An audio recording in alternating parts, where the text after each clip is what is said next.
everyone. I'm Sandra Ingerman, and welcome to the Shamans Cave. And today we are going to talk about gratitude, which is an energy we should be weaving into the collective every day. But November seems to be a special month when we talk a little bit more about the power of gratitude. Absolutely. And I'm a little bit grateful today and that we've kind of moved through something in this country, in the United States. And I don't know if we're at the end of it, but I'm grateful that there's some resolution so that we can get on to the business of being grateful. That's true.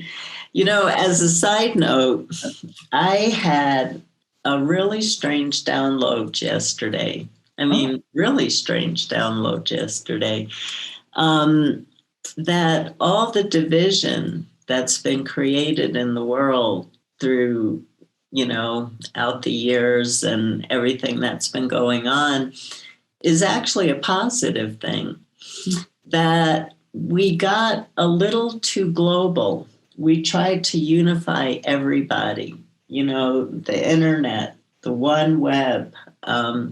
Everything was about global ceremonies, bringing people together globally.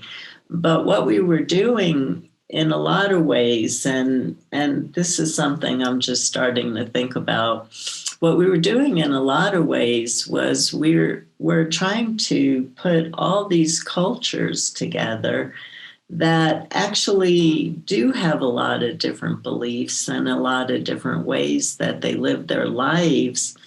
And what I've been sharing on the Shamans Cave and all my recent workshops is that it's time to come back into small communities again.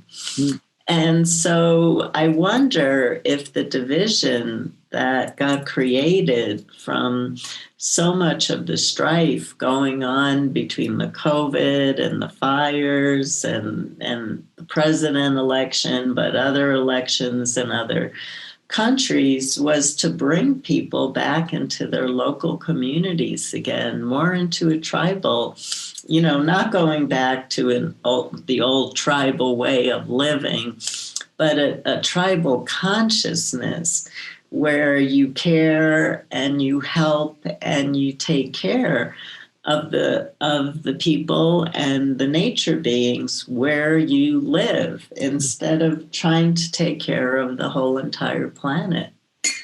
Anyway, it was an interesting download that came in yesterday. Yeah, I had a similar this week. I had one with I was thinking about, I have the dynamic wind patterns of creativity that I teach in the wind work. And I was thinking about that oppositional forces is actually a pattern of creation.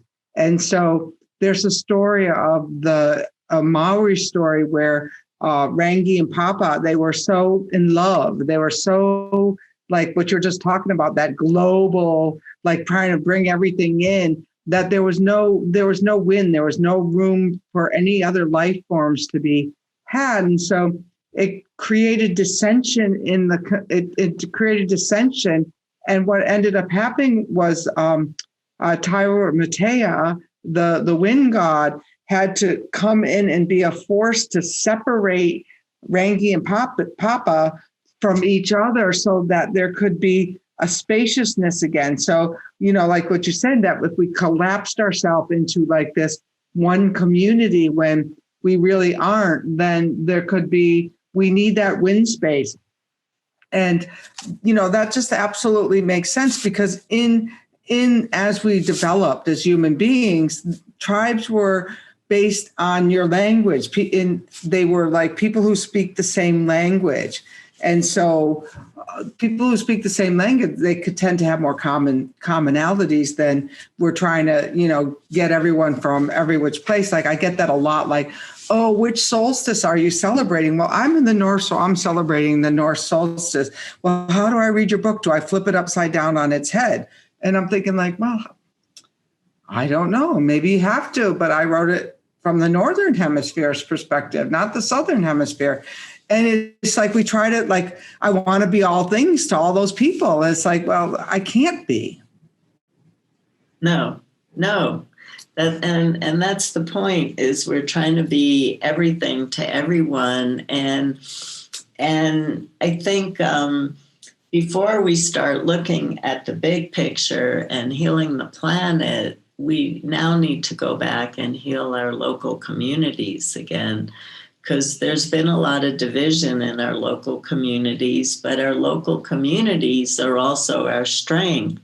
As I share constantly, in shamanic cultures, communities were seen as one organism. And so if we could go back and start to look at where we live as an organism, and we have neighbors who are cutting down old growth trees, who we don't know what to do with. On Facebook, people are freaking out and asking for help. What do you do with these neighbors? We have neighbors killing animals in brutal ways, and then we have neighbors coming together to do shamanic journeys and to cook for each other and to help. And so what happens is, when you only have your small community, you learn how to work these things out because you're living together very closely, and you don't have the distractions when you're always focusing on the greater world outside of where you live. Absolutely. And that's one of the reasons that I'm doing that apprenticeship next year, is I want people to have a place where they can really feel supported, like where they could have that support to spring out to get back into teaching in their own communities. Because I think the days are gone. Like, you used to travel 40 weeks of the year. And it's like, that doesn't seem like that's what my future destiny holds for me. So it feels like my work is to get people ready to teach in their own communities and how to hold space in their communities, instead of, us running around the world. And we've talked about this, where I felt like all of a sudden I didn't feel like going back to Peru, because I thought, like, why? I can just trample all over your relics. Well, I can go out to the canyon right up the street here, and it's called Old Dead Indians Canyon, and because people used to travel there, and it's got as much history as Machu Picchu. Really, yeah, it has many years of watching us. That's right. Well, in around the year 2000, Isis, my spiritual teacher, came to me and said, "It's time for you to start training teachers." She said, "We're coming to a time when people are not going to be able to travel anymore for workshops, and they're not going to be able to afford to travel to workshops. It's going to be both the physical and the economical." So she said, "I want you training really great teachers in local communities so that everybody has the opportunity to get good shamanic trainings, not just who lives near some one famous teacher." And so that was how I started my teacher trainings all over the world. I have hundreds of teachers all over the world, so people actually can find a local teacher and practitioner that they can work with. And I just think I think it's time for us to. The reason I think it's time for us to come back to a community way of life is because that's where we find solutions about the bigger issues. Right now, the bigger issues are so big and so overwhelming. And my way of working is to start small, start finding small solutions for small things. And as you find a solution for one thing, a solution appears for the next, a solution appears for the next. And so if we start in our small communities looking at how we can be caretakers of the earth a little bit better, and how we can support each other in the community, won't we end up finding solutions that worked in our community that will work for bigger areas of the earth? And I don't mean to delve away from the topic of gratitude, but gratitude is actually part of living in a community. I'm a real loner, I'm a hermit, but when I talk to my friends and students who are part of a local community, who are cooking meals for each other right now and talking to each other on Zoom, my God, the healing that's going on. And you start with that step and then you go from there. Yeah, gratitude is such a key thing because I can always tell how my spiritual conditioning is based on how joyful I am and how, am I like upset that I didn't get for myself, or am I grateful that I took my first wind breath this morning? And when it's just as simple as, wow, I woke up breathing today. I mean, that's pretty amazing if you think about it, that the human body wakes up and takes a breath that you don't stop breathing and that you wake up. I mean, we look for these mind-bending things of magic, but to me, the human body is the most magical of all. And if we can start with our gratitude for the simple things like opening up the refrigerator and there's something in there to drink, like how great is that? Or that there's water. I think I've told this story before, but after I did my hembleche, I was on the mountain for 3 days and 3 nights without water. And when I got in front of that water spigot, one would think that I would have turned it on and put my, mouth under it to drain in. But it was more like I dabbled a little bit on the handkerchief and, dabbled my lips because I was so very excited and I had reverence. I think gratitude and reverence are really interlinked. Like to really come to something with new eyes and look at it with a new heart is, to me, the blessing of gratitude. Yeah, and it's going to be really interesting because you're right, Renee. Reverence. I don't think you can separate reverence from gratitude. I really don't. And I think that we do get gratitude and can enter more into a state of reverence when we start to look at the gifts that come from a lot of the challenges that we're in. And it's going to be really interesting to watch what happens in the near future, because a lot of people in the world right now are in extreme PTSD. And my work has always been to work with PTSD. And I wrote a book, Soul Retrieval, Mending the Fragmented Self, on that. And I know for myself, the reason I'm an expert in PTSD is because of, we all become experts in what we need to learn because of all my PTSD. And when you go into a state of PTSD, you don't see the beauty and you don't see the colors. You don't see the vibrancy. Things look dead. You can't hear the birds singing. Life takes on a duller quality when you get into a PTSD state. So we all have to find ways where what I've been doing for the last month or so, and, I've trained thousands of practitioners how to do soul retrievals all over the world.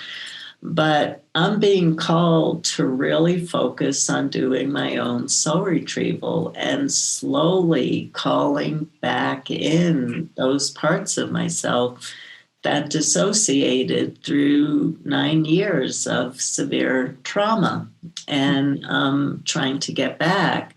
But the gift and the gratitude I have right now is in teaching and in working with people.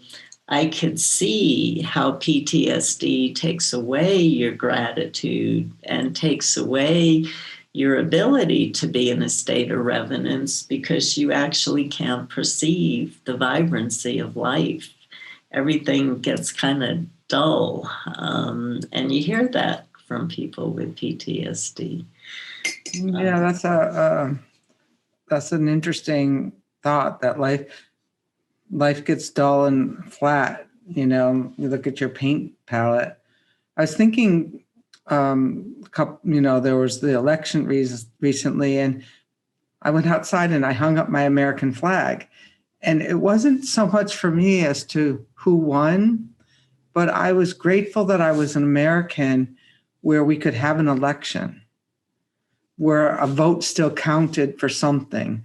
And, and whether which side, it was just like the fact that the process, and I was fascinated by all of the checks and balances that had been put in over the centuries of, how different states managed it, that things were, that there was reverence there for what the forefathers and what the people before us knew about how greed and how, we could become so narrowly focused that we needed those checks and balances for a time like now, where people couldn't get out to vote and people voted by mail, and there was just so much tension. But so the gratitude for me was that, wow, we have this right to vote. I mean, and it's just as like, and it was like I never looked at it to that moment as I'm hanging up the American flag. Yeah. That is, I think about, because I've been through some really hard times, I think about how much worse. I lay in bed and think about what women have to go through in many parts of the world and what children go through. My big trigger is children and nature beings. And so I can shift myself out of those self-pity moments, and I can move into a state of gratitude that at least I have the ability to get some help for some of the things that I'm dealing with. And I have the ability to keep myself safe, which a lot of people don't have. And so the challenge every year for me, because every year on Facebook, I've always wrote some kind of message for Thanksgiving. And the challenge for me is all the people who have no one, all the people who aren't going to have not just company, and not just because of the COVID, they have no one in their lives. They're just lonely people. All the people who are in a crippled state, who end up being ignored by their families and by their communities. All the people who don't have money to celebrate Thanksgiving. So every year I try to approach this issue a bit of praying for those who aren't sitting at some big table giving big thank you speeches and gratitude for everything that we've had. So to show love and to emanate love and to emanate light and to find ways to create belonging for people who have no place to go, so that we can all live a life of gratitude. Because without gratitude, and I can tell you, without being able to hear the bird songs and see the vibrant colors of nature and the sun shining and care about whether the moon is full or new, this is what life is about. This is what we're here for, to be so thankful for everything, so thankful for everything, because behind every shadow state, there's some beautiful light, inspired message for all of us. we just have to open ourselves, and we have to come back to ourselves. We have to come back home to ourselves. Awesome. It got me thinking that I want to blow a wind for gratitude, and that people could come as I'm blowing the wind, think of 5 things that they're most grateful for right in this moment, and maybe put them in the chat box or put them on the YouTube box. Does that work? That's perfect. It just came in like, okay, we want a wind for gratitude. All right. So it's just going to be who knows which wind comes for you. All right. Close your eyes and think about, what are the simple things you're grateful for today? Not the big complicated things, but just the 5 simple things that you're most grateful for right now in your life.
I'm grateful for the wind whistle. Whenever I blow it, it just like changes everything immediately. It was like the entire world stopped. And I've been craving silence. And I got that silence that I've been craving. That was beautiful, Renee. Thank you so much. Well, just think about that Tyra Matea coming through and separating Rangi and Papa, so that spaciousness. Sometimes we collapse in upon ourselves and we forget to be grateful. And if we just expand ourselves out with an exhale, I'm grateful, and it will shift everything in a moment's notice. Yeah, and this is old news. It's everywhere you turn on the net. We're all trying to raise our immune systems right now, and what is one of the best ways of raising your immune system is being in gratitude. And I have been struggling a lot with a physical disorder. And it's been hard for me to be grateful. It's been really hard for me to be grateful. But I am moving into that next stage. Everything in life is a stage. Everything in life is a cycle. And you can't force some of these cycles. But I'm naturally moving into a gratitude cycle. And I'm naturally getting better. So that's just a little inspirational thought of the day. I love that. So get better with us and get better with Sandra too. And join us over at shamanstv.com and make sure you subscribe to this channel on YouTube and join us over at the Shaman's Cave. And, let's hold this and let us know what you're grateful for. Turn that biggest struggle into your biggest gratitude moment and let us know, and let's share the love this month and next month too. But let's start with writing out what your list of gratitude is. Yeah, I read the wall. I don't comment on everything because I'm on a lot of Facebook pages, but I do want to say that I am really grateful for the consciousness raising posts that a lot of you are putting on our wall right now. Thank you so much. It feels really beautiful to be part of our community. And for all of you who are on boycott of Facebook, you're also really welcomed in our community, and we feel your love and we feel your support. So thank you, everyone.